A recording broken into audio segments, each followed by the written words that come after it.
এগৰাকী অনাতাঁৰ শিল্পী ৮০ দশকৰ পৰা সংগীতৰ সাধনা কৰি অহা এইগৰাকী সনাতন তাছা কেইবাটাও ভাষাত গীত ৰচনা কৰি জনমানসত প্ৰতিষ্ঠা লাভ কৰা এইগৰাকী স্বনামধন্য ব্যক্তি শিক্ষকতা বৃত্তিৰ লগতে একান্ত সংগীতৰ সাধনা কৰি অহা সনাতন তাছাৰ জীৱনৰ বহু কথা আজি নিউজ 24 অসমত জীৱনৰ পাতনি মেলাৰ পৰা সংগীত জগতত খোজ দিয়ালৈকে সুখ দুখৰ বহু কথা চাওক নিউজ 24 অসমৰ কাৰ্যবাহী সম্পাদক দিগন্ত দাসৰ সৈতে এক বিশেষ সাক্ষাৎকাৰ।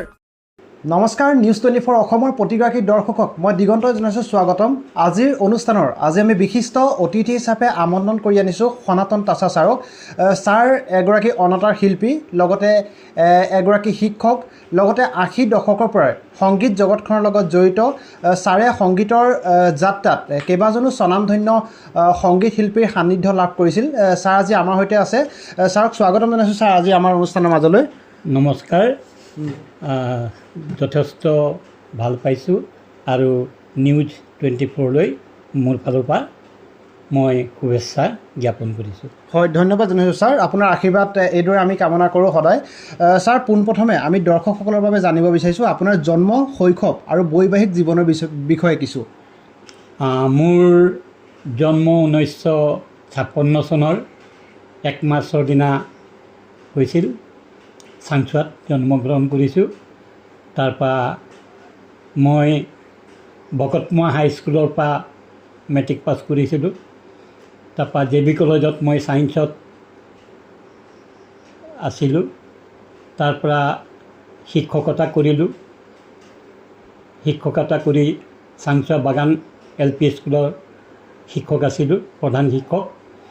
আৰু সেই ধৰণে 1978 চনৰ পৰা মই ডিব্ৰুগড় ৰেডিঅ' চেণ্টাৰৰ আচৰৰ অনুষ্ঠানত মই ঝুমুৰ গীত মাত পৰিৱেশন কৰিছিলোঁ।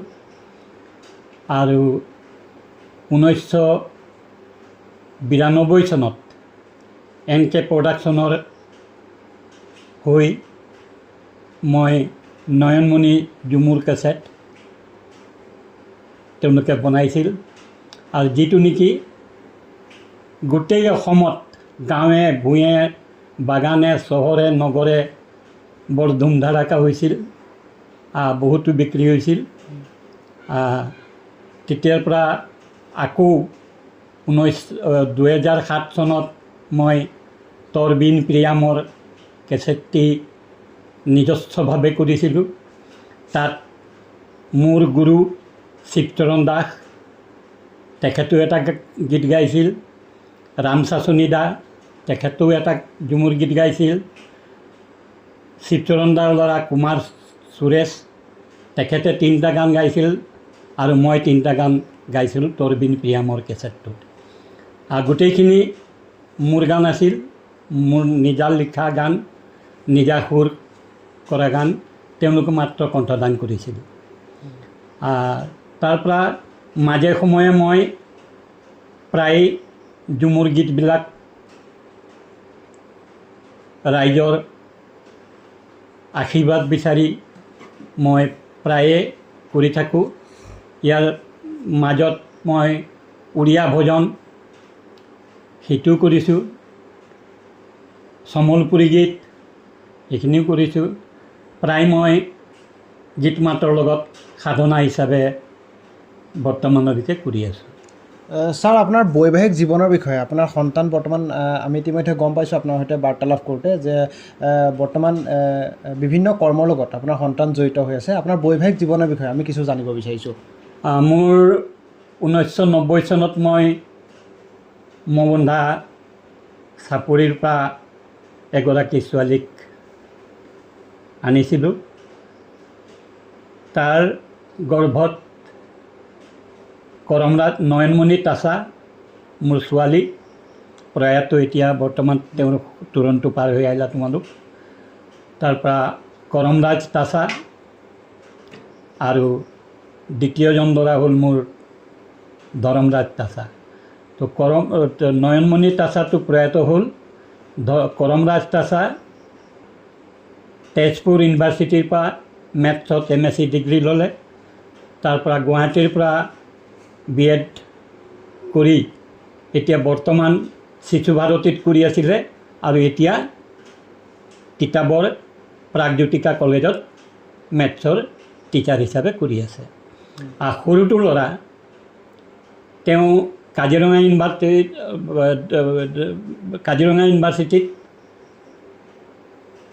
2017 চনত তেওঁ MSc মেথমেটিক্সত পাছ কৰে আৰু গ'ল্ড মেডেলিষ্ট। তাৰপৰা তেওঁ 2 বছৰ B.Ed কলেজ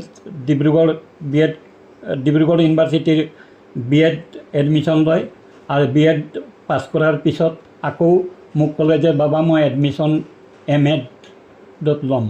মই M.Ed কৰিবলৈ দিলোঁ। তাতো তেওঁ M.Ed পাছ কৰিলে। তাৰপৰা এণ্ট্ৰেঞ্চ দি তেওঁ শিলচৰ ইউনিভাৰ্চিটিত বৰ্তমান PhD কৰি আছে। আৰু শিলচৰ ইউনিভাৰ্চিটিত PhD কৰি থকা অৱস্থাতে তেওঁ ইণ্টাৰভিউ এটা দিলে।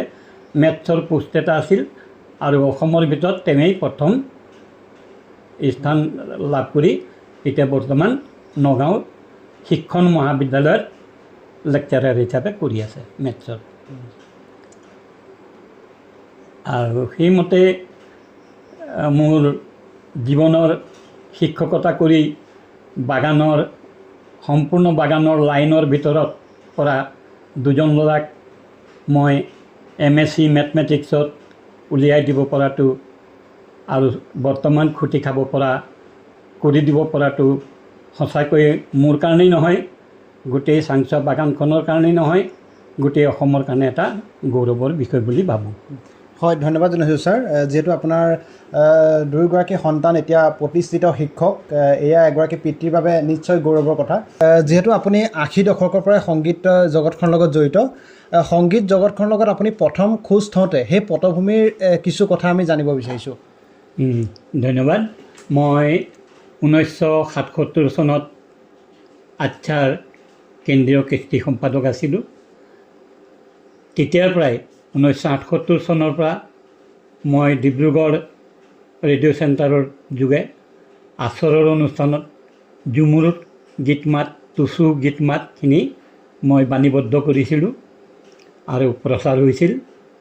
1992 চনত NK প্ৰডাকশ্যনৰ জৰিয়তে মই নয়নমণি ঝুমুৰ কেছেট বনাইছিলোঁ আৰু গোটেইখিনি গীতিকাৰ, সুৰাকাৰ আৰু কণ্ঠ মই দিছিলোঁ। মোৰ লগত ভাৰতী দাস বাইদেউ আছিল।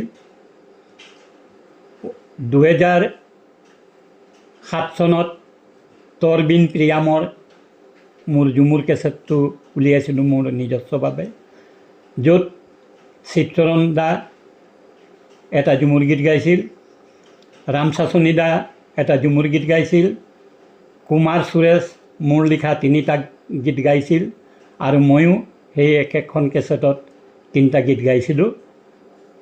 আৰু বৰ্তমান মাজে সময়ে প্ৰত্যেক বছৰেই ঝুমুৰৰ গীত মই পৰিৱেশন কৰোঁ, কেছেট কৰোঁ। উৰিয়া ভজন পৰা আদি কৰি সম্বলপুৰী গীত সেইখিনি গাওঁ আৰু বৰ্তমানলৈকে মই সংগীত সাধনা কৰিয়ে আছোঁ। হয়, ধন্যবাদ জনাইছোঁ ছাৰ। যিহেতু আপোনাৰ সংগীতৰ যাত্ৰা অনাতাঁৰ কেন্দ্ৰৰ পৰা আপোনাৰ আৰম্ভ হৈছিলে, অনাতাঁৰ কেন্দ্ৰৰ লগত আপুনি জড়িত হৈ থকাৰ সেই সময়ছোৱাত কিবা ঘটনা আছে নি যি ঘটনাই আপোনাৰ জীৱনৰ স্মৃতিত আজীৱন সজীৱ বহুৱাই থাকিব পাৰে? 1978 চনৰ পৰা তেতিয়া NK খামটি ডিৰেক্টৰ আছিলে আৰু ৰামচাচনি দাই বাণীবদ্ধ কৰিছিল। তেতিয়া মই ইমানেই ভাল লাগিছিল, ৰেডিঅ'ৰ কাষত বহিলে গোটেই অসমে শুনিব পৰাকৈ মোৰ গীত মাত প্ৰচাৰ হৈছিল। আৰু যিদিনা প্ৰচাৰ হয় সেইদিনা মই চাবুৱাত থাকিলেও ৰেডিঅ' কাষত বহি শুনো, ঘৰত থাকিলেও তেনেকৈ বহি শুনো নগাঁৱত থাকিলেও মই তেনেকুৱা ৰেডিঅ'ৰ কাষত বহি মোৰ গীত মাতখিনি শুনো আৰু বহুতে ফোন কৰি জনায় বহুত ভাল লাগিছে ছাৰ, বহুত ভাল লাগিছে আপোনাৰ কণ্ঠৰ গানবিলাক। সেয়েহে মই নিজস্বভাৱে এতিয়ালৈকে সংগীত সাধনা কৰিয়ে আছোঁ। হয়, ধন্যবাদ জনাইছোঁ। ছাৰ, যিহেতু আপুনি বৈবাহিক জীৱনৰ পাছতো আপুনি সংগীতৰ একান্তভাৱে আপুনি সংগীত সাধনা কৰি আছে, আপোনাৰ এই সংগীতৰ যাত্ৰাত আপোনাৰ পৰিয়ালৰ সহযোগিতা কেনে আছিলে? মোৰ সৰুটো ল'ৰা এই বাদ্যযন্ত্ৰখিনি দেখা পাইছে, সেইখিনি মই 5 বছৰৰ পৰাই মই সৰুটো ল'ৰাক শিকাইছিলোঁ ত্ৰিপুল কংগু আৰু বাদ্যযন্ত্ৰত। তেখেতে মোক সহযোগ কৰিছিল। মোৰ ডাঙৰটো ল'ৰাই যিকোনো কেমেৰা লৈ মোৰ গীত মাতখিনি বাণীবদ্ধ কৰিছিল, আৰু সেইভাগে মই তেওঁলোকৰ সহযোগত ঘৰৰ পৰাই মই সংগীত চৰ্চা কৰিছিলোঁ। আৰু বৰ্তমানলৈকেও মই সংগীত চৰ্চা কৰি আছোঁ। মোৰ সৰুটো ল'ৰাই দুটামান গীত তেওঁ নিজে ৰচি তেওঁ গাবলৈ দিছিল আৰু মই কণ্ঠদান কৰিছিলোঁ। এতিয়াও মই তেখেতে সহায় কৰে আৰু সহযোগ কৰে, সেইমতে মই গীত মাত কণ্ঠদান কৰি আছোঁ। হয় ছাৰ, যিহেতু আপুনি আমাক জানিব দিছে যে আপুনি 80 দশকৰ পৰা আপুনি সংগীত জগতখনৰ লগত জড়িত হৈ আছে, 80 দশকৰ পৰা বৰ্তমানলৈকে আপুনি সংগীতৰ যি এক সাধনা কৰি আছে, সেই সময়ছোৱাত আপুনি কোনকেইজন স্বনামধন্য শিল্পীৰ আপুনি সান্নিধ্য লাভ কৰিছিলে? মই মোৰ গুৰু বুলি ক'ব লাগিব শিৱচৰণ দা। তেখেতক অনুসৰণ কৰিয়ে মই সংগীত জগতত আগবাঢ়িছিলোঁ। ৰামচাচনি দা, দুলাল মানকি, মই প্ৰত্যেকৰে গীত গাওঁ। সেই মৰ্মে মই সংগীত জগতত অগ্ৰসৰ হৈছিলোঁ। ছাৰ, আপুনি যিহেতু জনাইছে আপুনি অসমীয়াৰ লগতে উৰিয়াকে ধৰি কেইবাটাও ভাষাত আপুনি কেইবাটাও তেনেকুৱা ধৰণৰ আপুনি সংগীতৰ কাম কৰিছে। আপুনি ৰচনা কৰা যিখিনি গীত আছিলে, সেই গীতৰ কোনখিনি গীত আপুনি ৰচনা কৰিছে বা আপুনি অনাতাঁৰ কেন্দ্ৰত পৰিৱেশন কৰিছে, সেই গোটেই গীতখিনিৰ আপোনাৰ এটা চমু আলোকপাত আমি জানিব বিচাৰিছোঁ। মই 1978 চনৰ পৰা আচৰৰ ক'লোৱেই। আচৰৰ অনুষ্ঠানত গীত মাত পৰিৱেশন কৰিছিলোঁ। ঝুমুৰে হওক, টুচু গীত হওক, গীত মাত পৰিৱেশন কৰিছিলোঁ। আৰু এইভাগে নিজস্ব ভাগেও মই কেছেট কৰি গীত মাত, ঝুমুৰৰ গীত মাত মই কৰিছোঁ, ৰাইজৰ বাবে এৰি দিছোঁ। ৰাইজে নিশ্চয় শুনিছে। মই উৰিয়া ভজন, সমলপুৰী গীত এইখিনিও মই গাইছোঁ, প্ৰকাশ কৰিছোঁ। মোৰ কেছেটৰ থ্ৰুৱেদি ৰাইজে গোটেই অসমে শুনিব পাইছে। মই অসমীয়া গীত মানে শিৱচৰণ দাৰ বুধোৱাৰ মৰমতে লক্ষ্মী পমি যায়, সেই গীতটোৱে মোৰ মনত এতিয়াও আঁচ বহুৱাই থৈছে আৰু সেইটো মোৰ বৰ প্ৰিয় গীত। ছাৰ, এতিয়া বৰ্তমান দেখিবলৈ পোৱা গৈছে বৰ্তমানৰ যিবোৰ সংগীত আৰু জয়ন্ত হাজৰিকা, ভূপেন হাজৰিকাৰ দিনৰ যিবোৰ সংগীত, এই সংগীতৰ মাজৰ যিটো পাৰ্থক্য, সেই বিষয়ে কি কয় আপুনি? জয়ন্ত হাজৰিকা গীত মই প্ৰথম গাইছিলোঁ। অসমীয়া আধুনিক গীত বুলিলে মই জয়ন্ত দাক ভাল পাওঁ আৰু জয়ন্ত দাৰ গানেই মই প্ৰথম অৱস্থাত গাইছিলোঁ। আৰু সেইটো মই ক্লাছ 8ত থকা অৱস্থাতে মই গাইছিলোঁ।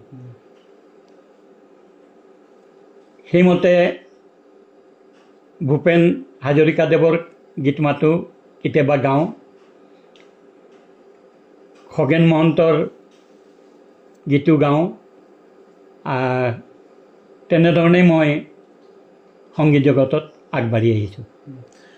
ছাৰ, বৰ্তমান সময়ত মানুহৰ যি অশান্তময় জীৱন, সেই জীৱনত সংগীতে এক শান্তিৰ নিজৰা বোৱাই দিব পাৰে। সংগীতৰ যিটো শক্তি, সেই বিষয়ে কি কয় আপুনি?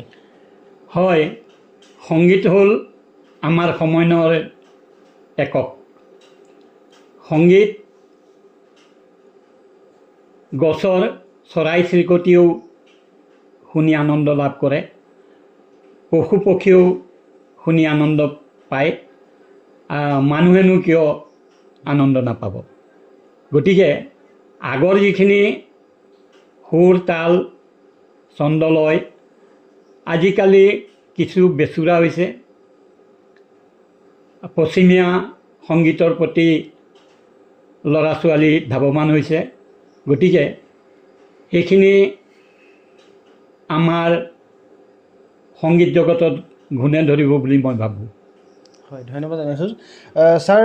যিহেতু আপুনি কেইবাটাও গীত আপুনি ৰচনা কৰিছে, আমি যিহেতু অনুষ্ঠানৰ আমি শেষলৈ আমি আহি যিহেতু উপনীত হৈছোঁ, আমাৰ দৰ্শকসকলৰ বাবে আপোনাৰ কণ্ঠত এটি গীত আমি শুনিব পালে ভাল পালোঁহেঁতেন। মই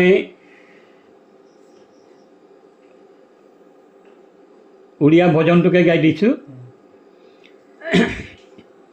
কৃষ্ণ পাদে বাৰম্বাৰ কোটি কোটি নমস্কাৰ, দয়া নচাৰিবে মহাপ্ৰভু, মোহিয়তী দুষ্টমতী নজানে বকতি স্তুতি, তুম পাদে পচিলি চৰণ, আনগতি নাহিকে মৰণ, মো প্ৰভু তুম বিনা নাহি কেহি, মো প্ৰভু তুম বিনা নাহি কেহি, দুঃখ কালে ন শুনিলে সুখ কালে নাহি কেহি, সুখ কালে নাহি কেহি, মো প্ৰভু তুম বিনা নাহি কেহি, কুৰুপতি সভা তলে দ্ৰুপতি আতংগ কালে, কুৰুপতি সভা তলে দ্ৰুপতি আতংগ কালে, কোটি বস্ত্ৰ দে লয়লে লজ্জাৰু কৰিল পাৰি, লজ্জাৰু কৰিল পাৰি, মো প্ৰভু তুম বিনা নাহি কেহি,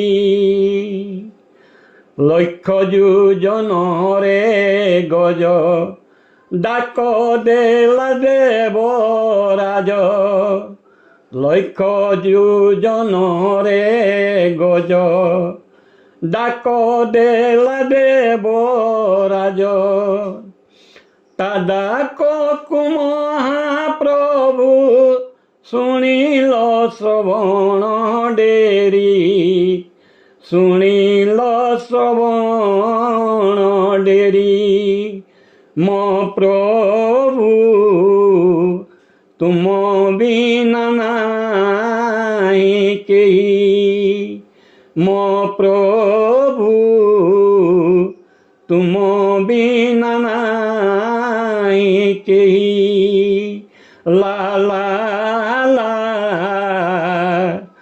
লা লা লা ৰে লা লা লা লা, না না না না না না ৰে না ৰে না না। সুন্দৰ ছাৰ, সুন্দৰ কণ্ঠৰ গৰাকী আপুনি। আমি নিশ্চয় আপ্লুত হৈছোঁ, আমাৰ দৰ্শকসকলেও নিশ্চয় ভাল পাইছে।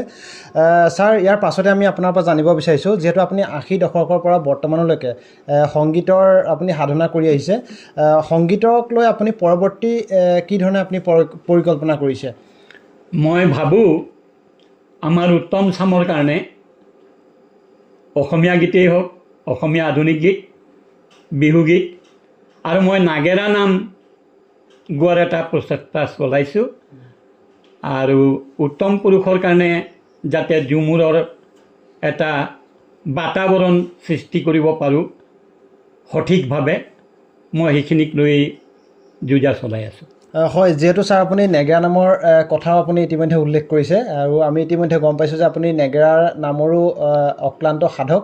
আপোনাৰ কণ্ঠৰে আমি দৰ্শকসকলৰ বাবে এটা নেগেৰা নামৰ এটা কলি আমি শুনিব বিচাৰিছোঁ। ধনক ধনে কৰি ধনকে ঘটিলোঁ পৰম যতন কৰি, ধনে গ'লো চলি মনে গ'ল পিছলি, লগত গ'ল দুচলি খৰি কি মনায়, লগত গ'ল দুচলি খৰি। ভজ কি নাৰাম নামৰে ৰাজন, ভজ কি নাৰাম নাম,